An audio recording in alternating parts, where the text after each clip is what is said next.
Notre bibliothèque est composée par deux bâtiments. Un bâtiment ancien qui a été construit au début du XVIIIe siècle, l'une des bibliothèques les plus belles du monde, la bibliothèque Johannine, qui garde encore des livres imprimés avant le début du XVIIIe siècle. Et l'autre bâtiment qui a été inauguré en 1962, qui est notre principal édifice où nous accueillons les chercheurs, les étudiants.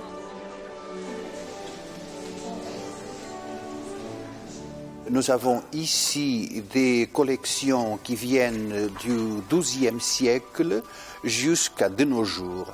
Et ça nous permet de faire la différence avec d'autres bibliothèques, la question de la continuité.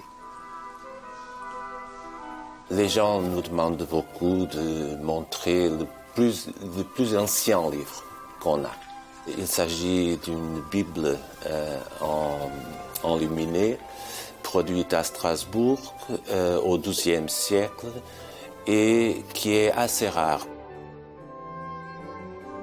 Notre plus important trésor est une Bible hébraïque du XVe siècle, mais c'est vraiment un trésor parce qu'elles ont été la plupart détruites par l'Inquisition.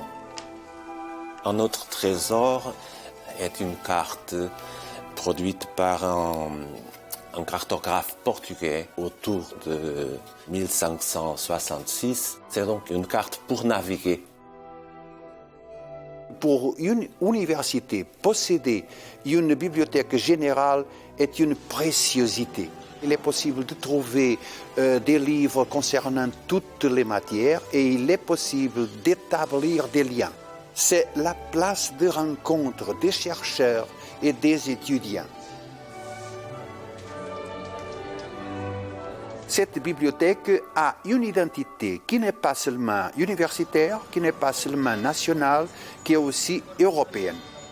Cette identité s'explique par nos collections, la nature internationale de nos collections, mais aussi par le fait de notre université avoir été toujours une université avec des contacts internationaux très intéressants, très importants. L'attribution de la marque du patrimoine européen est pour nous une reconnaissance de cette identité internationale.